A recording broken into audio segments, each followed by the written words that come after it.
అమ్మాయితో ఉన్నప్పుడు అబ్బాయి నార్మల్ గా మాత్రం ఉండలేడు. మాటలు తడబడతాయి, బాడీ లాంగ్వేజ్ మారుతుంది, నాన్ సింక్ మాటలు మాట్లాడతాడు. ఏం మాట్లాడుతున్నాడో కూడా అర్థం కాదు. చెప్పాలంటే అబ్బాయి అమ్మాయితో ఉన్నప్పుడు ఆగమాగం అయిపోతాడు. అందరు అబ్బాయిలు కాదు, కానీ 80% అబ్బాయిలు ఇట్లనే ఉంటారు. ఒక రోజు షాపింగ్ మాల్ లో పైన ఫ్లోర్ కి వెళ్దామని లిఫ్ట్ కోసం వెయిట్ చేస్తున్నా.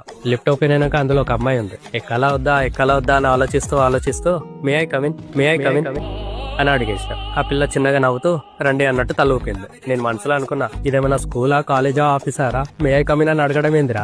లిఫ్ట్ ఎక్కడానికి అమ్మాయి పర్మిషన్ తీసుకునేందబ్బా అనుకున్నా. ఒక రోజు నార్మల్ గా రోడ్ మీద పార్కింగ్ ప్లేస్ లో ఒక అమ్మాయితో మాట్లాడుతున్నా. ఆ అమ్మాయి నాకు ఆపోజిట్ లో నుంచొని ఉంది. నేను స్కూటీ పైన ఉన్నా. స్కూటీకి స్టాండ్ వేయకుండా లెగ్స్ తో మేనేజ్ చేస్తూ తనతో మాట్లాడుతున్నా. అట్లా తనతో మాట్లాడుతూ ఫోన్ లో ఏదో చూడమని చూపించింది. నేను స్కూటీని మర్చిపోయి హ్యాండ్ వదిలేసి ఫోన్ పట్టుకోగానే బండికి దవడిపోయింది. నా ముఖం చూసి ఆ అమ్మాయి నవ్వుతూనే ఉంది. ఒకసారి మా గల్లీలో కుల్ఫీ ఐస్ క్రీమ్ బండి వచ్చింది. నేను 2 కుల్ఫీలు కొనుక్కొని ఇంటికి తీసుకొని వస్తుంటే మా గల్లీలో ఉండే ఒక అమ్మాయి బిల్డింగ్ బాల్కనీలో నుంచి చూసి కుల్ఫీ బండి ఆపమని సైకిల్ చేసింది. నేను కుల్ఫీ వాడిని పిలుద్దామంటే చాలా దూరం వెళ్ళిపోయాడు. నేను సరే, నా దగ్గర 2 కుల్ఫీలు ఉన్నాయి కదా అని ఒకటి తీసుకోమని చెప్పిన. ఆ అమ్మాయి సరే అని చెప్పి బిల్డింగ్ దిగి కిందికి వస్తుంది. దగ్గరకు వస్తుందనే టెన్షన్ అండ్ కన్ఫ్యూజన్ తో హ్యాండ్ షేక్ అయిపోయి ఒక కుల్ఫీ కింద పడిపోయింది. ఇది ఆ పిల్ల చూడలేదు, కానీ వచ్చేలోపు ఆ కుల్ఫీని క్లీన్ చేసి మంచిగా ఉన్న కుల్ఫీ తనకిచ్చి కింద పడిపోయిన కుల్ఫీ నేను తీసుకొని తిన్నా. ఆ పిల్ల నవ్వుతూ థ్యాంక్ యూ చెప్పి 10 రూపీస్ ఇచ్చి వెళ్ళిపోయింది. కాలేజ్ లో ఉన్నప్పుడు కాలేజ్ బస్ లో వెళ్ళి వచ్చేటాను. ఈవినింగ్ కాలేజ్ బస్ దిగినాక నేను ఇంకో అమ్మాయితో ఆటో స్టాండ్ వరకు నడుచుకుంటూ వచ్చేటాను. అయితే ఒక రోజు కాలేజ్ బస్ దిగేసి ఎప్పటిలాగా నడుచుకుంటూ వస్తుంటే నాకు అర్జెంట్ గా చుచ్చొచ్చింది. నాకేమో ఆ పిల్లకి చెప్పబుద్ధి కాలేదు. చెప్తే గలీజ్గా ఉంటదేమో అని చెప్పకుండా ఆపుకున్నా. ఫాస్ట్ గా వెళ్ళిపోయి ఆ అమ్మాయిని ఆటో ఎక్కించేసి నేను చుచ్చు వేయడానికి వెళ్దాం అనుకున్నా. కానీ ఆ పిల్ల ఎప్పటిలాగా ఉన్నట్టే ఆటో స్టాండ్ దగ్గర ఆగి నాతో ముచ్చట పెట్టింది. బస్ లో ఏం వెళ్తావు?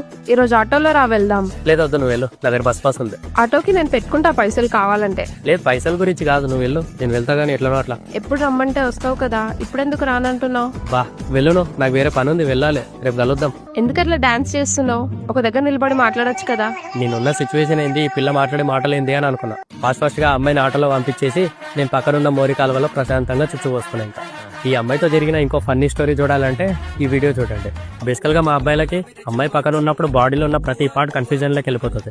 దానివల్ల ఆగమాగం అయిపోతాం. చాలా మంది బాయ్స్ గర్ల్స్ తో ఫ్రీగా మాట్లాడుతూ హ్యాండ్స్ వేస్తూ మరి మాట్లాడుతూ చాలా క్యాజువల్ గా ఉంటారు. అట్లా ఎట్లరో ఉంటారు అని చాలా సార్లు అనిపిస్తుంది. వాళ్ళు అట్లా ఉన్నారని మనం కూడా అట్లా ఉండడానికి ట్రై చేసినాం అనుకో. హే, ఈ సండే మా అక్క పెళ్ళుంది, నువ్వు తప్పకుండా రావాలి, సరేనా? మీ అక్కకు ఆల్రెడీ పెళ్లి అయిపోయింది కదా, మళ్ళీ చేసుకుంటుందా? తను నా కజిన్ సిస్టర్, నీ అబ్బా.